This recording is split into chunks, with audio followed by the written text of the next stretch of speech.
Hello friends, welcome to my YouTube channel Bindas Padh. तो आज अपन शुरू करने जा रहे हैं एक जनरल साइंस के लिए एक सीरीज, जिसमें हम कंपटीशन एग्जाम के लिए जो भी टॉपिक आते हैं वो पूरे टॉपिक पढ़ेंगे। और जनरल साइंस बच्चों को थोड़ा डर लगता है, तो ऐसा कुछ नहीं है, एकदम इजी सब्जेक्ट आराम से अपन कवर कर लेंगे। अगर अपन इसको थोड़ा टाइम देंगे तो इसमें पूरे मार्क्स गेन कर सकते हैं, आराम से अच्छा स्कोर कर पाएंगे। तो इसके लिए अपन पहला टॉपिक शुरू करने जा रहे हैं, परमाणु अणु और उसकी संरचना। ये काफ़ी इंपॉर्टेंट टॉपिक है, इसमें हर एग्जाम में एक दो क्वेश्चन देखने को आराम से मिल जाते हैं। तो अपन शुरू करते हैं। परमाणु अणु तथा इसकी संरचना। परमाणु को इंग्लिश में बोलते हैं एटम, अणु को बोलते हैं मॉलिक्यूल, और संरचना को स्ट्रक्चर बोलते हैं।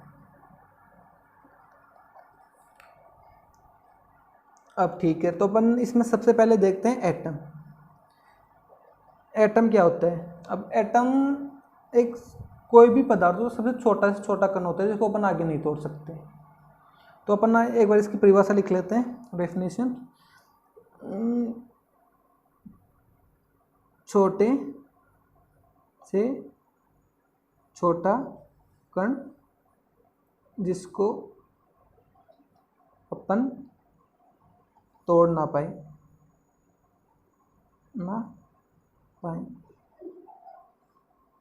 ठीक है, तो अपन देखते हैं एटम बेस। अब ये हो गया एटम। एटम की खोज जॉन डाल्टन ने की थी।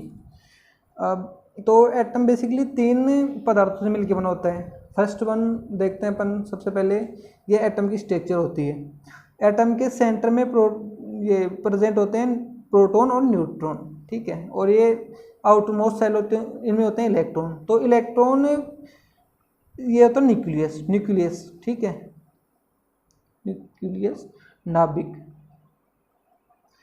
तो ये नाभिक के चारों ओर चक्कर लगाता है इलेक्ट्रॉन। ठीक है, और ये होता है प्रोटॉन, और बीच में पाया जाता है न्यूट्रॉन। अब अपन इसमें आगे देख लेते हैं एक बार मॉलिक्यूल।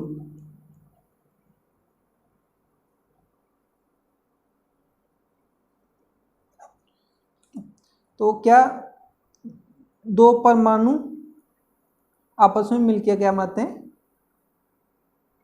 अणु बनाते हैं। दो परमाणु आपस में मिलते हैं तो अणु बनता है। तो अपन इसका एक छोटा सा एग्जांपल देख लेते हैं, जैसे हाइड्रोजन प्लस हाइड्रोजन तो क्या बन गया? H2 examples. एक और देख लेते हैं, हाइड्रोजन प्लस क्लोरीन तो क्या बन जाएगा? HCl। और देख लेते हैं H2 प्लस ओ देख लें तो ये H2 हो गया। तो ये हो गया अपना मॉलिक्यूल बन गई है। जब दो या दो से अधिक परमाणु आपस में जुड़ के एक नया पदार्थ बनाते हैं, उसको अपन अणु बोलते हैं। अणु को इंग्लिश में मॉलिक्यूल बोलते हैं। तो अब अपन इसमें वापस देखते हैं अपना इलेक्ट्रॉन। सबसे पहले एटम के तीन पार्ट होते हैं बेसिकली, उनमें फर्स्ट देखते हैं इलेक्ट्रॉन, ELECTRON, इलेक्ट्रॉन। तो इलेक्ट्रॉन क्या होता है? नेगेटिव चार्ज पार्टिकल होता है। ठीक है, इलेक्ट्रॉन की खोज किसने की थी? जे थॉमसन ने की थी। थॉमसन, ठीक है, जे थॉमसन ने की थी। अब इसके आगे इसको डिनोट कैसे करते हैं? बेसिकली इसको डिनोट करते हैं E- से। ऐसे इलेक्ट्रॉन को डिनोट करते हैं।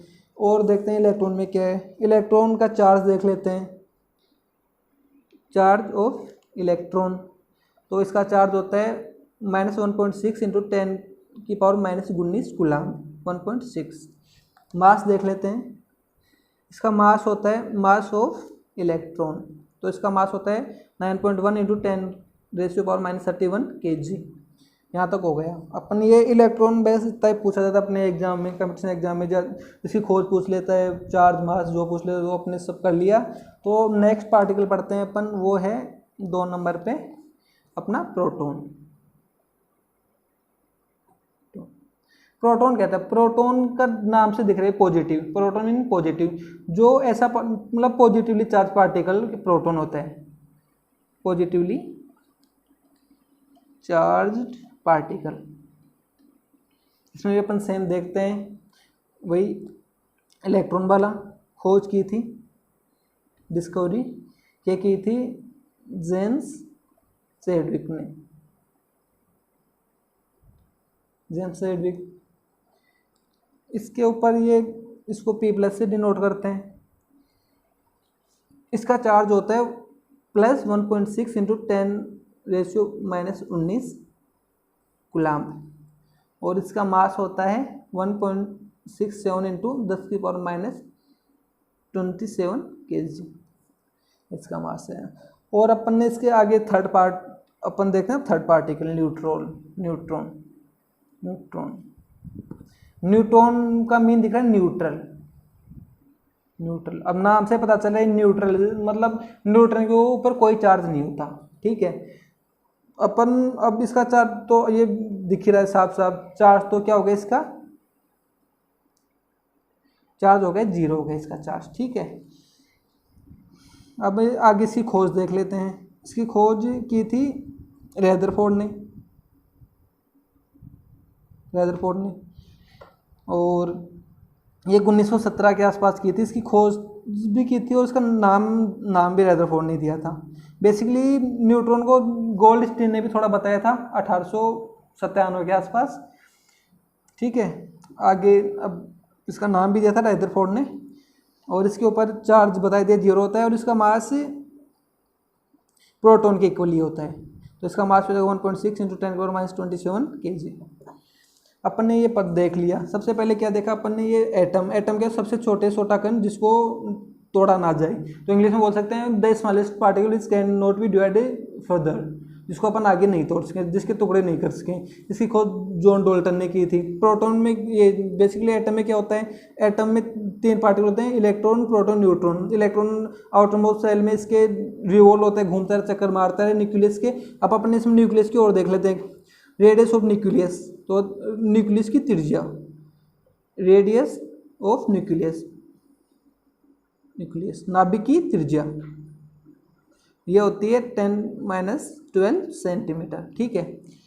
अपने ये हो गई न्यूक्लियस की त्रिज्या हो गई, इसको त्रिज्या बोलते हैं, रेडियस को त्रिज्या। ये नाभिक, न्यूक्लियस को बोलते हैं नाभिक की त्रिज्या। और ऐसे अपन देख लेते हैं एटम की रेडियस क्या होगी, रेडियस ऑफ परमाणु की त्रिज्या, ये रेडियस ऑफ एटम, तो ये होती है 10⁻⁸ सेंटीमीटर, ठीक है। ये अपन ने देख लिया एटम के बारे में। एटम को इतना मतलब बस यहीं से अपने को क्वेश्चन पूछेगा, ज़्यादा डीप में पढ़ने की अपने को ज़रूरत नहीं है। तो ये एटम के बारे में हो गया। इसके बाद में अपन ने पढ़ा मॉलिक्यूल क्या होता है, जो 2 परमाणु आपस में मिलते हैं तो एक अणु बनता है, उसको अपन अगर जब 2 एटम आपस में मिलेंगे तो मॉलिक्यूल बन जाएगा। अब अपने इसके एग्जांपल देख लिए, H मिलेगा तो H2 बन जाएगा, H + Cl मिलेगा तो HCl बन जाएगा, H2 + O बन जाएगा तो H2 बन जाएगा। ऐसे काफ़ी और भी बहुत बना सकते हैं अपन। इसके बाद में अपन ने ये एटम के फंडामेंटल पार्टिकल्स में पढ़ा। सबसे पहले पढ़ा इलेक्ट्रॉन क्या होता है। इलेक्ट्रॉन एक नेगेटिव चार्ज पार्टिकल होता है, जेम्स थॉमसन ने इसकी खोज की थी। ये जब अब बता दिया इसका चार्ज, ये इंपॉर्टेंट क्वेश्चन है, ये अपने आता रहता है। अब इसमें कुछ और क्वेश्चन पूछ लेते हैं। जैसे अब क्वेश्चन पूछ ले कि एटम का कौन सा ऐसा पार्टिकल है जिसके ऊपर कोई चार्ज नहीं होता, तो अपन क्वेश्चन लिख लेते हैं। इंपॉर्टेंट 1-2 क्वेश्चन आते हैं, जैसे बन जाए ऐसे क्वेश्चन। ये क्या, परमाणु के कौन से भाग पर कोई आवेश को इंग्लिश में चार्ज बोलते हैं, चार्ज नहीं होता, तो बताओ होता है तो बताइए। तो इसका आंसर अब सीधा सा है, मैंने बताया था आपको न्यूट्रॉन मतलब न्यूट्रल होता है जिसके ऊपर कोई चार्ज नहीं होता। और भी क्वेश्चन पूछ लेते हैं। ये अपना प्रोटॉन एंड न्यूट्रॉन इसको लेंगे, proton and neutron and hydrogen, इनका मास अप्रोक्स इक्वल होता है,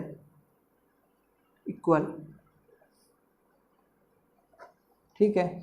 और इसके अंदर बताने लायक कोई बात है भी नहीं है ऐसी। ये हो गया बाकी तो मैंने सब बता दिया, इस टॉपिक में इतना ही पूछा जाता है, इससे आगे नहीं पूछेगा आपको। और ये बता दिया नेगेटिवली चार्ज होता है। इसके अलावा इस टॉपिक में ऐसा कुछ नहीं बचा। और बाकी कोई एक दो क्वेश्चन नहीं है, कोई डाउट हो तो इसमें पूछ लेना। और ये न्यूट्रल बता ही दिया सब कुछ आपको। अब ऐसे अपन और वीडियोज़ करेंगे। अब कल एक नया टॉपिक देखेंगे, इसका थोड़ा पार्ट बच गया, इसमें कुछ रेडियो एक्टिव वाला, न्यूक्लियर फ्यूजन वाला, वो भी देखेंगे।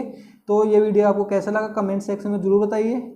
और मैं आपको ये साइंस सीरीज में पूरे टॉपिक कराऊंगा जो भी अपने SSC CGL तक आते हैं, आपका एक भी क्वेश्चन नहीं छूटेगा।